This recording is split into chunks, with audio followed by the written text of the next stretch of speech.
Hello नमस्कार दोस्तों, मैं दीपक कुमार और दीपक जेस क्लासेज में आपका स्वागत है। आज हम लोग भारत के द्वीपीय स्थिति के बारे में जानेंगे, यानी कि द्वीपीय विस्तार जानेंगे कि भारत का कहाँ कहाँ पे द्वीप है और उसको हम लोग डिटेल से अध्ययन करेंगे। इससे पहले हम लोग भारत की स्थिति और विस्तार समझे थे, जिसमें भारत के मुख्य भूभाग से जुड़ा पाठ है, उसके बारे में जाने थे। तो आज हम लोग क्या पढ़ेंगे, द्वीप के बारे में पढ़ेंगे। तो स्टार्ट करते हैं अंडमान निकोबार द्वीप समूह से। तो अंडमान निकोबार द्वीप समूह देखिए, भारत में 28 राज्य और 9 केंद्र शासित प्रदेश है। 9 कब से हो गया है, जब जम्मू कश्मीर 2 पार्ट में बटा है, तब जम्मू कश्मीर कौन कौन बटा है, जम्मू कश्मीर और लद्दाख में। तो 9 केंद्र शासित प्रदेश हो गया। 9 केंद्र शासित प्रदेश में जो अपना 2 केंद्र शासित प्रदेश है वो द्वीपीय है। क्या है, द्वीप स्थित है, द्वीप में है। तो एक है अंडमान निकोबार समूह, जो अंडमान निकोबार समूह जो भारत के पूर्व में स्थित है, और दूसरा है लक्षद्वीप जो भारत के पश्चिम में स्थित है। तो अंडमान निकोबार से शुरू करते हैं। तो जो देखिए, ये अंडमान निकोबार द्वीप समूह है, ये पर्वत श्रेणी का पार्ट है। क्या, पर्वत श्रेणी का पार्ट है। पता है आपको, ये भारत के उत्तर में ये हिमालय है, यहाँ से यहाँ तक, यहाँ जब आते हैं ये हिमालय का पार्ट है। क्या है, हिमालय है। वही जब हिमालय अपना अरुणाचल प्रदेश में दक्षिण की ओर मुड़ जाता है, ये क्या है, अपना अरुणाचल प्रदेश है। जब हिमालय दक्षिण की ओर मुड़ जाता है, जब म्यांमार में प्रवेश करता है, तो इस जो ये पार्ट है, ये इसको हम अराकानयोमा पर्वत कहते हैं। क्या कहते हैं, अराकानयोमा पर्वत। तो क्वेश्चन आता है कि अराकानयोमा पर्वत कहाँ पर स्थित है, तो अराकानयोमा पर्वत म्यांमार में स्थित है। वही जब अराकानयोमा पर्वत जब धीरे धीरे नीचे जाती है, समुद्र की ओर बढ़ती है, तो देखिए इधर है बंगाल की खाड़ी और इधर है अरब सागर। जब धीरे धीरे समुद्र की ओर बढ़ती है, तो समुद्र तो बहुत गहरा होता है, लेकिन पर्वत का विस्तार नहीं चलता है। जब समुद्र में आती है तो समुद्र देखिए जैसे इस तरह है, और ये इस तरह से उठ गया। क्या, ये पार्ट उठ गया, ये यानी कि पर्वत आ गया, तो ये क्या बन जाएगा, द्वीप बन जाता है। वही जब धीरे धीरे समुद्र की ओर जाती है, तो जहाँ तहाँ द्वीप का विस्तार कर देती है। तो इधर अपना, तो यही जो पर्वत श्रेणी है, इसी से बनता है अंडमान निकोबार द्वीप समूह बनता है। तो देखिए, समुद्र जहाँ गहराई रहता है ना, वहाँ क्या होता है, जहाँ समुद्र का गहराई होता है वो बहुत नीलापन होता है। क्या, बहुत नीलापन होता है। और जब समुद्र छिछलापन रहता है तो वहाँ हल्का सा उजला आ जाता है। क्या, वाइट हो जाता है। और जब बहुत गहरा रहता है तो क्या होता है, नीला होता है। तो यहाँ जब आप मैप में देखिएगा तो यहाँ हल्का हल्का उजला दिखाई देता है। क्या, यहाँ हल्का हल्का आपको उजला दिखाई देगा। तो जब आप देखते हैं, तो म्यांमार का एक द्वीप है। क्या, म्यांमार का एक द्वीप है, ये क्या है, कोको द्वीप है। कौन, कोको द्वीप है। तो ये क्वेश्चन आ जाए कि कोको द्वीप किसका भाग है, तो कोको द्वीप म्यांमार का भाग है। जब उसको नीचे आते हैं तो एक चैनल गुजरता है। देखिए, पहले द्वीप किससे कहते हैं, द्वीप होता है ना भूमि का वह भाग जो चारों ओर पानी से घिरा रहता है, उसको द्वीप कहते हैं। क्या, भूमि का वह भाग जो पानी से चारों ओर घिरा हो, उसको द्वीप कहते हैं। और चैनल किसे कहते हैं, चैनल कहते हैं 2 द्वीपों के बीच जो पानी का सरकड़ा भाग होता है, यानी कि पानी का जो सरकड़ा भाग गुजरता है 2 द्वीपों के बीच, 2 भूमि के बीच, उसको क्या कहते हैं, उसको चैनल कहते हैं। तो जब कोको द्वीप के नीचे आते हैं तो एक चैनल गुजरता है, जिसको कोको चैनल कहते हैं। क्या, कोको चैनल कहते हैं। तो ये कोको किसका भाग हो गया, म्यांमार का भाग आ गया। जब उसके नीचे आते हैं तो अपना भारत आ जाता है। क्या, भारत आ जाता है। तो इसका एक छोटा सा द्वीप है लैंडफॉल द्वीप, इतना मायने नहीं रखता। लेकिन अगर जो क्वेश्चन आ जाए कि लैंडफॉल द्वीप और कोको द्वीप के बीच कौन सा चैनल गुजरता है, तब आपको ये जानना जरूरी है। तो लैंडफॉल द्वीप और कोको द्वीप के बीच कोको चैनल गुजरता है। और इसको और तरह से घुमा के पूछ सकता है कि जो म्यांमार और भारत के बीच कौन सा चैनल गुजरता है, तो कोको चैनल गुजरता है। या आ जाए कोको द्वीप और अंडमान निकोबार के बीच कौन सा चैनल गुजरता है, तो कोको चैनल गुजरता है। तो क्वेश्चन बहुत सारे ढंग से पूछ सकता है। तो जब उसके नीचे आते हैं तो आता है उत्तरी अंडमान। क्या, उत्तरी अंडमान। देखिए, उत्तरी अंडमान का सबसे उत्तर में, उत्तरी अंडमान उत्तर में स्थित है, लेकिन उत्तरी अंडमान पे ही अंडमान का सबसे ऊंची चोटी है सेंडल पीक। क्या, अंडमान का सबसे ऊंची चोटी कौन है, सेंडल पीक है। कहाँ पर स्थित है, तो उत्तरी अंडमान में स्थित है। तो क्वेश्चन आ जाए कि उत्तरी अंडमान कहाँ पर स्थित है, तो उत्तरी अंडमान में स्थित है। जब उसके नीचे आते हैं तो मध्य अंडमान है। क्या, मध्य अंडमान है। देखिए, जब इसके नीचे आए तो मध्य अंडमान है। मध्य अंडमान अंडमान निकोबार का सबसे बड़ा द्वीप है। क्वेश्चन आ जाए कि अंडमान निकोबार का सबसे बड़ा द्वीप कौन है, तो मध्य अंडमान है। कौन, मध्य अंडमान। उसके नीचे आते हैं तो दक्षिण अंडमान पड़ता है। देखिए, यह है दक्षिण अंडमान। देखिए, आपको थोड़ा जो लिखावट है थोड़ा छोटा लिखे हैं, क्योंकि स्पेस कम है, इसलिए थोड़ा छोटा लिखे हैं। तो आप सुन लीजिए, उसके कॉपी में लिख लीजिएगा। तो ये क्या है, दक्षिणी अंडमान है। दक्षिणी अंडमान पे ही अंडमान निकोबार का जो राजधानी है पोर्ट ब्लेयर कहाँ स्थित है, दक्षिणी अंडमान पर। क्वेश्चन आ जाए कि पोर्ट ब्लेयर कहाँ पर स्थित है, तो दक्षिणी अंडमान पर स्थित है। और जब दक्षिणी अंडमान के नीचे आते हैं तो कौन है, लिटिल अंडमान है। देखिए कन्फ्यूजन मत क्रिएट कीजिए कि दक्षिणी अंडमान है यानी कि सबसे दक्षिण में होगा। दक्षिणी अंडमान के नीचे भी एक अंडमान है जिसको कहते हैं लिटिल अंडमान यानी कि लघु अंडमान। क्या है लघु अंडमान? लघु अंडमान भी इम्पोर्टेंट है क्योंकि यहाँ पे एक द्वीप है, नानकारी द्वीप है। लघु अंडमान के पूर्व में एक द्वीप पड़ता है नानकारी अंडमान। क्या, सॉरी, नानकारी द्वीप। इसके पूर्व में द्वीप पड़ता है नानकारी द्वीप। ये इसलिए इम्पोर्टेंट क्योंकि यहाँ पे मछली उत्पादन किया जाता है। क्या, मछली का बहुत बड़ा उत्पादन किया है। कहाँ, नानकारी अंडमान। कहाँ पे स्थित है, लिटिल अंडमान के पूर्व में। और लघु अंडमान में ही दो और द्वीप है जो बहुत इंपॉर्टेंट है। एक है बैरन द्वीप। क्या, एक है बैरन द्वीप और दूसरा है नारकंडम द्वीप। यानी कि नारकंडम द्वीप उत्तर में है और बैरन द्वीप दक्षिण में है। तो नारकंडम द्वीप है, नारकंडम द्वीप पर सुषुप्त ज्वालामुखी पाया जाता है। क्या, सुषुप्त ज्वालामुखी, क्योंकि देखिए ये बहुत ही इंपॉर्टेंट है नारकंडम और बैरन द्वीप। और बैरन द्वीप पर जो है सो सक्रिय ज्वालामुखी है। तो जो नारकंडम द्वीप पर सुषुप्त ज्वालामुखी है, मतलब कि वहाँ बहुत सालों पहले ज्वालामुखी का विस्फोट हुआ करता था लेकिन अब नहीं होता है। तो क्या हो गया, सुषुप्त ज्वालामुखी है। तो क्वेश्चन आया कि भारत में सुषुप्त ज्वालामुखी कहाँ स्थित है, अंडमान निकोबार में। और अंडमान निकोबार में और डिटेल से पूछ देते कहाँ पर स्थित है, तो नारकंडम द्वीप पर है सुषुप्त ज्वालामुखी। और उसके दक्षिण में आते हैं तो कौन है, बैरन द्वीप है। बैरन द्वीप पर सक्रिय ज्वालामुखी है। कौन है, सक्रिय ज्वालामुखी। सक्रिय ज्वालामुखी की कभी भी वो विस्फोट कर सकता है, यानी कि कभी कभी वो विस्फोट करते रहता है। क्या है, सक्रिय ज्वालामुखी। तो भारत में सक्रिय ज्वालामुखी कहाँ पर स्थित है, बैरन द्वीप पर स्थित है। बहुत ही इंपॉर्टेंट क्वेश्चन है कि भारत में सक्रिय ज्वालामुखी कहाँ स्थित है, तो बैरन द्वीप पर स्थित है। बैरन द्वीप कहाँ है, अंडमान निकोबार में पड़ता है। और जब लिटिल अंडमान के नीचे आता है तो एक चैनल गुजरता है। क्या, एक चैनल गुजरता है जिसको हम 10 डिग्री चैनल कहते हैं। देखिए बहुत ही इंपॉर्टेंट ये भी है, 10 डिग्री चैनल कहते हैं। आप देखिए पहले समझिए चैनल क्या। चैनल कहते हैं कि जब दो भूभागों से, यानी कि जब दो द्वीपों से पानी का सरकरा भाग गुजरता है उसको चैनल कहते हैं। क्या, जब दो द्वीपों से यानी दो भूभाग से पानी का जब सरकरा भाग गुजरे उसको क्या कहते हैं, चैनल कहते हैं। तो ये तो चैनल हो गया। लेकिन आप जो नाम पढ़ा है इसको 10 डिग्री कहते हैं, कभी 8 डिग्री कहते हैं, 9 डिग्री कहते हैं। जो इसका नाम है इसको 10 डिग्री, इसको 10 डिग्री क्यों कहते हैं, 8 डिग्री है उसको 8 डिग्री क्यों कहते हैं, उसका कारण होगा ना। तो देखिए आपको पता है कि उत्तर से दक्षिण क्या चलता है, अक्षांशीय विस्तार है। उत्तर से दक्षिण चलता है अक्षांशीय विस्तार और पूर्व पश्चिम में देशांतरीय विस्तार होता है। तो भारत का जो उत्तर से दक्षिण जाते हैं ये तो अक्षांशीय विस्तार है। तो आपको पता है भारत का मुख्य भूभाग 8.4 अक्षांशीय से 37.6 अक्षांशीय तक इसका विस्तार है। तो यहाँ पर भारत का अक्षांशीय विस्तार है 8.4। तो जो अक्षांशीय विस्तार होता है, जो अक्षांशीय जो डिग्री है 8.4, 8 हुआ, 9 हुआ, 10 हुआ, यही जो नाम है 8, 9, 10 उसी को कहते हैं क्या, डिग्री कहते हैं। इसको चैनल कहते हैं। इसी के नाम पर पड़ा है 10 डिग्री चैनल, यानी कि 10 डिग्री अक्षांश है ना, उसको हम लोग 10 डिग्री चैनल कहते हैं। तो ये क्या है, 10 डिग्री चैनल है। एक सेकंड। जब 10 डिग्री चैनल के नीचे आते हैं तो कार निकोबार है। क्या, कार निकोबार। देखिए अंडमान निकोबार दो पार्ट में बटा है। उत्तर में है अंडमान और दक्षिण में है निकोबार है। क्या, उत्तर में अंडमान है और दक्षिण में निकोबार है। अब क्वेश्चन आ जाए कि अंडमान और निकोबार के बीच कौन सा चैनल गुजरता है, तो 10 डिग्री चैनल गुजरता है। अगर उससे भी अगर जो थोड़ा जटिल करके पूछे तो पूछ देगा कि लिटिल अंडमान और कार निकोबार के बीच कौन सा चैनल गुजरता है, तो 10 डिग्री। अगर जो लिटिल अंडमान और कार निकोबार है तो यही आंसर मानना है। तो लिटिल अंडमान और कार निकोबार के बीच कौन चैनल गुजरता है, तो 10 डिग्री चैनल गुजरता है। और सबसे जब दक्षिण आते हैं तो एक है ग्रेट निकोबार। क्या, ग्रेट निकोबार। ग्रेट निकोबार पे ही भारत का दक्षिणतम बिंदु बसा है। क्या, दक्षिणतम बिंदु। भारत का दक्षिणतम बिंदु कौन है, इंदिरा पॉइंट है। देखिए भारत का सबसे उत्तर में है इंदिरा कॉल, ठीक, जम्मू कश्मीर में पड़ता है, लेकिन सबसे दक्षिणतम बिंदु है वो है इंदिरा पॉइंट है। इंदिरा पॉइंट का पुराना नाम है वो क्या था, पिग्मेलियन पॉइंट था। क्या, पिग्मेलियन पॉइंट था, अभी जिसको कहते हैं इंदिरा पॉइंट। तो देखिए इसको भारत का दक्षिण बिंदु है वो है कन्याकुमारी। क्यों है कन्याकुमारी, क्योंकि कन्याकुमारी भारत के मुख्य भूभाग से जुड़ा है जो तमिलनाडु में। तो तमिलनाडु में पता है 8.4 अक्षांशीय, जो भारत का मुख्य भूभाग है 8.4 अक्षांशीय से विस्तार यानी कि ऊपर जाता है।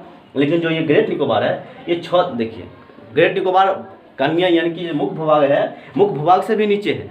ये तो सिर्फ मुख्य भूभाग था, लेकिन जब द्वीप में आते हैं तो वो मुख्य भूभाग से भी नीचे जाता है अपना द्वीप। तो द्वीप जो है 6.4 अक्षांशीय विस्तार से इसका 6.4 अक्षांशीय विस्तार से इसका उत्तर की ओर बढ़ेगा। तो सबसे नीचे कौन है, 6.4। 8.4 से नीचे हुआ 6.4, इसलिए हम कहते हैं दक्षिणतम बिंदु, दक्षिणतम पॉइंट। तो भारत का सबसे दक्षिणतम पॉइंट कौन है, तो इंदिरा पॉइंट है, यानी कि दक्षिणतम बिंदु कौन है, इंदिरा पॉइंट है। क्वेश्चन आ जाए कि इंदिरा पॉइंट कहाँ स्थित है, तो ग्रेट निकोबार में स्थित है। तो ये अपना अंडमान निकोबार हो गया। अब देखिए कुछ और द्वीप हैं, जैसे कि पश्चिम बंगाल में है गंगा सागर द्वीप। कौन, गंगा सागर द्वीप बहुत ही पवित्र माना जाता है, क्योंकि बहुत सारे लोग हम लोग अपने दादी लोग से सुने थे कि गंगा सागर हम लोग नहाने गए थे, बहुत ही पवित्र माना जाता है। तो ये है गंगा सागर द्वीप। और इसके नीचे आते हैं, देखिए गंगा सागर जो द्वीप है कहाँ बसा है, ये आपको पता है उत्तराखंड से नदी निकलती है गंगोत्री से होकर, कौन, गंगा नदी निकलती है। जब वही गंगा नदी निकलती है, ये जो गंगा नदी है, ये जो आगे जब निकलती है ना, तो पश्चिम बंगाल में 2 पार्ट में भाग जाती है। इसका एक धारा है ना नदी का रूप लेती है, क्या, एक धारा नदी का रूप ले लेती है, और एक जो मेन धारा है वो बांग्लादेश में चल जाती है। ये है बांग्लादेश बेटी, ये है बांग्लादेश। एक धारा क्या क्या, एक धारा नदी का रूप ले ली, तो वो कौन नदी बन जाती है, हुगली नदी बन जाती है। जो गंगा नदी का जो धारा है वही है हुगली नदी है। तो हुगली नदी के तट पे ही कलकत्ता बसा, यहाँ पे है ना कलकत्ता बसा। देखिए आपकी कन्फ्यूजन में नहीं रहेगा कि कलकत्ता समुद्र के तट पर है, नहीं, कलकत्ता हुगली नदी के तट पर बसा है। देखिए जो भी बंदरगाह, जो कलकत्ता बंदरगाह है, ये समुद्र के तट पर नहीं है। अगर जब बंदरगाह जाना होता है कलकत्ता बंदरगाह, तो समुद्र से तो इसको हुगली नदी में जाके तब कलकत्ता जाना पड़ता है। तो हुगली नदी के तट पर ही जब यहाँ आते हैं नीचे कलकत्ता में, सॉरी पश्चिम बंगाल में, तो 2 द्वीप है, एक है गंगा सागर द्वीप और दूसरा है न्यू मोरे द्वीप। तो गंगा सागर द्वीप तो बहुत ही पवित्र माना जाता है, बहुत ही अच्छा पर्यटक भी माना जाता है। लेकिन ये जो न्यू मोरे द्वीप है ये बना है, लेकिन ये विवादित भी है। क्या विवादित है, बांग्लादेश और भारत के बीच ये न्यू मोरे द्वीप विवादित है। जब उसके नीचे आते हैं तो एक है व्हीलर द्वीप। क्या, व्हीलर द्वीप।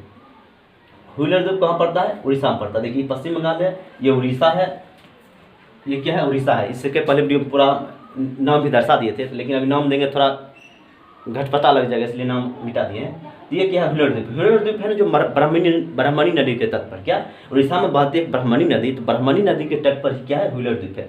व्हीलर द्वीप पे ही मिसाइलों का परीक्षण किया जाता है। किसका, मिसाइलों का परीक्षण जो किया जाता है व्हीलर द्वीप पे ही किया जाता है। जब उसके नीचे आते हैं तो श्रीहरिकोटा, क्या है, श्रीहरिकोटा, इसको सतीश धवन अंतरिक्ष केंद्र भी कहते हैं। क्या कहते हैं, श्रीहरिकोटा द्वीप है, कहाँ पड़ता है, आंध्र प्रदेश में। देखिए कन्फ्यूजन में मत रहिएगा यहाँ पर भी, क्योंकि जो श्रीहरिकोटा द्वीप है ये आंध्र प्रदेश और तमिलनाडु के जो बॉर्डर है वहाँ पर पड़ता है। देखिए यहाँ पर पड़ जाता है अपना श्रीहरिकोटा द्वीप। ये है आंध्र प्रदेश, क्या, एपी आंध्र प्रदेश, और ये है तमिलनाडु। तो आंध्र प्रदेश और तमिलनाडु के ये जो कोना है, ये बॉर्डर है, यहाँ पर पड़ता है श्रीहरिकोटा द्वीप। और यहीं पर है सतीश धवन अंतरिक्ष केंद्र, यानी कि इसरो का यहीं से जो मिसाइल का जो परीक्षण किया जाता है, तो यहीं से, सॉरी सैटेलाइट का परीक्षण कहाँ से किया जाता है, सतीश धवन अंतरिक्ष केंद्र से ही किया जाता है। क्वेश्चन आता है कि सतीश धवन अंतरिक्ष केंद्र कहाँ स्थित है, तो श्रीहरिकोटा में स्थित है। ये हो गया। जब अब नीचे आते हैं तो ये तमिलनाडु है। क्या है, ये तमिलनाडु है। तमिलनाडु जब मैप में देखिएगा एक थोड़ा सा इधर निकला हुआ है, क्या, थोड़ा सा निकला हुआ है, यानी बंगाल के खाड़ी की ओर थोड़ा सा निकला हुआ, तो इसको कहते हैं पंबन द्वीप। क्या कहते हैं, पंबन द्वीप। जानते हैं कि श्रीलंका है भारत के दक्षिण में, लेकिन श्रीलंका भारत के मुख्य भूभाग से नहीं जुड़ा हुआ। क्या, मुख्य भूभाग से नहीं जुड़ा हुआ, इसलिए हम बोले थे भारत के जो मुख्य भूभाग से 7 देशों का ही सीमा साझा करती है, श्रीलंका नहीं करती है। तो यहाँ पर पंबन द्वीप पड़ती है। कहाँ पर पंबन द्वीप कहाँ पर है, तमिलनाडु का ही में ही पड़ता है पंबन द्वीप।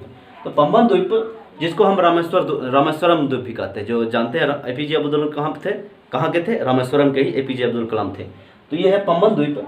तो पंबन द्वीप और ये श्रीलंका और पंबन द्वीप के बीच एक खाड़ी पड़ता है, जिसको मन्नार की खाड़ी कहते हैं। क्वेश्चन आ जाए कि श्रीलंका और तमिलनाडु के बीच कौन सा खाड़ी पड़ता है, तो मन्नार की खाड़ी पड़ता है। और एक और क्वेश्चन आता है कि पाक जल संधि, देखिए यहाँ पर और कन्फ्यूजन क्रिएट होगा कि पाक जल संधि किसके किसके बीच स्थित है। तो पाक जल संधि जो श्रीलंका और तमिलनाडु यानी श्रीलंका और भारत के बीच ही पाक जल संधि पड़ती है। यहाँ पर इस होके जाता है पाक जल संधि, तो किसके किसके, भारत और श्रीलंका के बीच स्थित है। तो ये पंबन द्वीप है जिसको रामेश्वरम, यहाँ पे एक बहुत प्रसिद्ध मंदिर है रामेश्वरम में, इसलिए ये बहुत ही प्रसिद्ध है रामेश्वरम। तो कहाँ पर रामेश्वरम पड़ता है, पंबन द्वीप पर पड़ता है, ये तमिलनाडु का पार्ट है। और जब इससे भी नीचे आते हैं ये जो पाटन ये कोना, यह धनुषकोडी। देखिए ये क्या है, धनुषकोडी, इसको कहते हैं धनुषकोटी। पंबन द्वीप के नीचे आइएगा तो क्या है, धनुषकोटी है। तो धनुषकोटी से ही जो सुनते हैं राम सेतु जो बना है, यहीं से स्टार्ट होता है। धनुषकोडी से लेकर तलैया मन्नार द्वीप है, श्रीलंका में एक द्वीप है तलैया मन्नार, ये जो है ना ये तलैया मन्नार, लिख लीजिए, ये है तलैया मन्नार। तो धनुषकोडी से लेकर तलैया मन्नार तक जो है सो राम सेतु कहते हैं, जिसको हम एडम्स ब्रिज कहते हैं, क्या, आदम का ब्रिज भी कहते हैं। कहाँ से कहाँ तक है, धनुषकोडी से लेकर तलैया मन्नार तक। तो तलैया मन्नार कहाँ है, तो श्रीलंका में स्थित है। मन्नार की खाड़ी किसके किसके बीच पड़ता है, भारत और श्रीलंका के बीच पड़ता है। पाक जल संधि किसके किसके बीच है, भारत और श्रीलंका के बीच है। और रामेश्वरम देखिए, यहाँ देखिए तमिलनाडु और रामेश्वरम के बीच एक पुल भी बना, क्या है, एक पुल बना हुआ है। तो पुल पे होके आपको जो तमिलनाडु से रामेश्वरम जाइएगा तो पुल होते हुए एक ब्रिज को क्रॉस करते हुए जाना पड़ता है। और जो चेन्नई एक्सप्रेस से फिल्म देखे होइएगा, वो जो ब्रिज है वही क्या है, जो ब्रिज है चेन्नई एक्सप्रेस उसी होकर रामेश्वरम जाता है। लोग किस होके, उसी ब्रिज होकर जाता है, तमिलनाडु से ब्रिज होकर जाता है, रामेश्वरम जाता है। तो ये हो गया। अब आते हैं भारत के पश्चिम की ओर। पश्चिम में देखिए लक्षद्वीप है। क्या है, लक्षद्वीप है। ये क्या है, केंद्र शासित प्रदेश। भारत का सबसे छोटा केंद्र शासित प्रदेश है लक्षद्वीप है। क्या, भारत के सबसे छोटा केंद्र शासित प्रदेश कौन है, लक्षद्वीप है। कहाँ पर है, पश्चिम में पड़ता है। लक्षद्वीप में देखिए ये ना मूंगा चट्टानों से बना है। क्या, मूंगा चट्टान, यानी कि इसको परवाल भित्ति भी कहते हैं, यानी कि परवाल चट्टान भी कहते हैं। अब देखिए पहले समझते हैं मूंगा क्या है, यानी कि परवाल तो क्या होता है। ये मान लीजिए समुद्र है, दिख रहा है,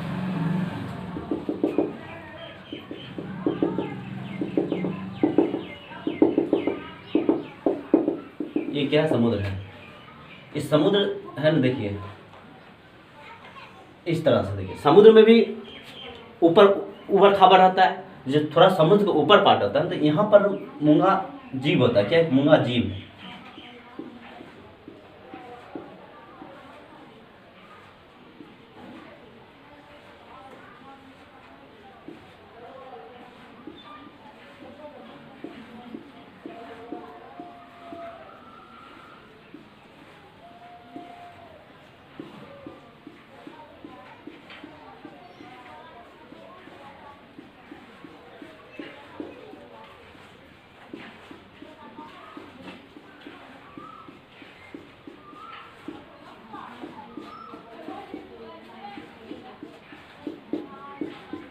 देखिए इस तरह से परवाल बना रहता है, यानी कि जो इसको हम क्या कहते हैं, जो लक्षद्वीप है, लक्षद्वीप किससे बना है, मूंगा चट्टानों से बना हुआ।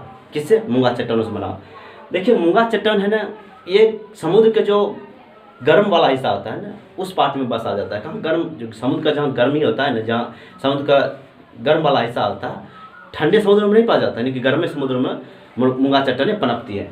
मूंगा चट्टान इस तरह से होता है, यानी कि मूंगा चट्टान है ना, घोंगा जानते हो, घोंगा जब एक सेल में रहता है, पता आपको, घोंगा सेल रहता है, जो सेल रहता है उसको क्या कहते हैं, कैल्शियम कार्बोनेट रहता है, यानी कि पत्थर की तरह, चट्टान की तरह होता है।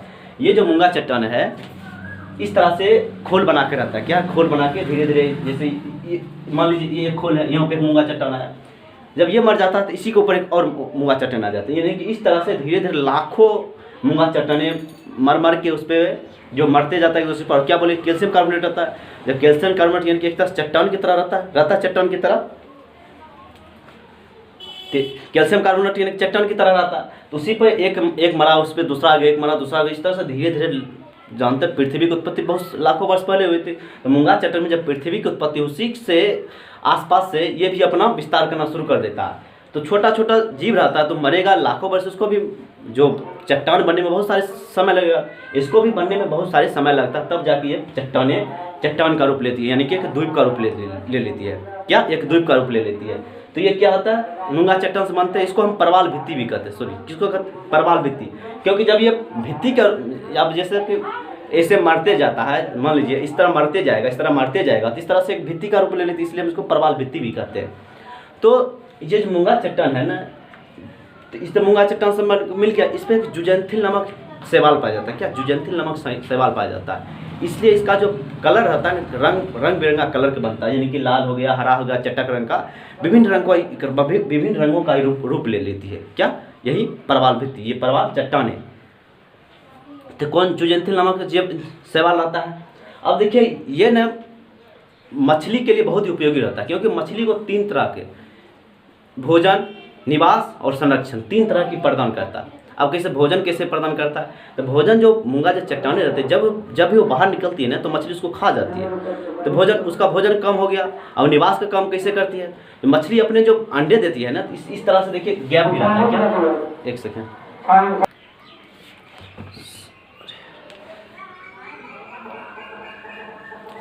सॉरी दोस्तों, कुछ प्रॉब्लम की वजह से वीडियो पॉज करना पड़ जाता है। क्योंकि देखिए हम वीडियो पॉज कर देते, आप नेगेटिव में सोचिएगा, क्योंकि देखिए रोड के बगल साइड में तो गाड़ी जाते रहता है। और अभी का टाइम है, अभी लॉकडाउन है, लॉकडाउन की वजह से सब अपने अपने गाड़ी में स्पीकर लगा के तब सब्जी बेचते हैं। तो इसलिए 5-10 मिनट के लिए वीडियो को पॉज कर देते हैं, इसलिए थोड़ा वीडियो में कुछ गड़बड़ हो तो सॉरी। तो हम लोग थे मूंगा चट्टानों से मिलके जो है सो ये लक्षद्वीप बना है।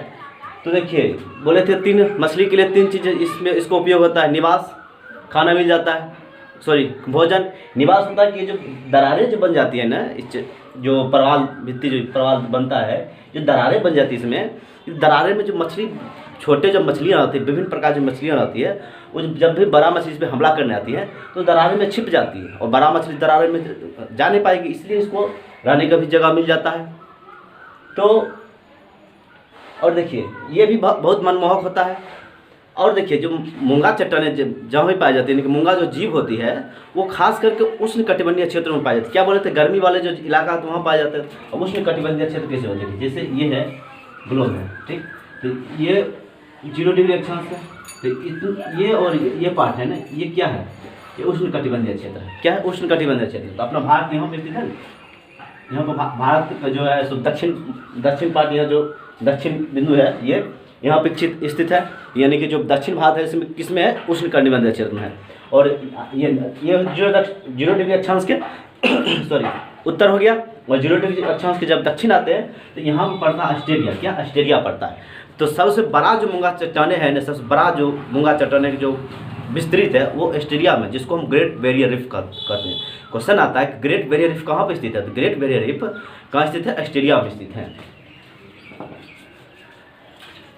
देखिए जैसे अब ये समझ लीजिए ऑस्ट्रेलिया है, ठीक, तो ये है ग्रेट बैरियर रीफ। ये क्या है, ग्रेट बैरियर रीफ, यानी कि ग्रीफ मतलब कि बहुत महान ग्रेट दीवार होता है। ग्रेट बैरियर मतलब क्या होता है, दीवार होता है, क्या अवरोधक होता है, सॉरी बैरियर मतलब क्या अवरोधक होता है। यानी कि एक तरह से ये जो है ऑस्ट्रेलिया को अवरोधक है, ये ऑस्ट्रेलिया को बचाती है। समुद्र का जो तूफान आएगी समुद्र में, जो लहरें आती है बड़ी बड़ी, उससे अवरोधक बचाती है। और ये बीच में जो जल है, ये बीच में जो जितना बीच में जो जल है ये शांत जल रहा था। क्या, ये शांत जल रहा था। इधर से जितना भी जो लहरें उठेगी, तूफान उठेगी, ये बैरियर इसको रोक देती है। क्या, ये रोक देती है। और ये जो ऑस्ट्रेलिया को बहुत सारे इनकम का भी स्रोत है, क्योंकि ये जो है अट्रैक्शन का केंद्र है, यानी कि ये पर्यटन का केंद्र है। यहाँ पर लोग बहुत सारे पर्यटन करने के लिए आते हैं। क्यों, क्योंकि बोले थे जब जो चट्टाने हैं, परवाल जो चट्टाने बनाती है, तो ये होता है कि बहुत ही मनमोहक होती है, सुंदर होती है। और जो सुंदर होती है तो यहाँ पर विभिन्न प्रकार की प्रजाति की मछलियाँ पाई जाती है।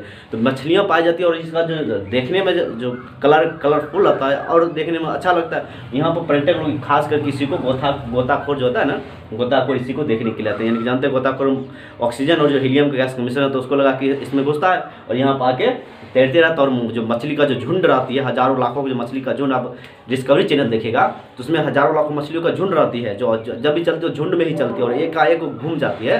तो वो सब देखने में बहुत ही मज़ा आता है, इसलिए यहाँ पे लोग पर्यटन के दृष्टिकोण से भी जाते हैं।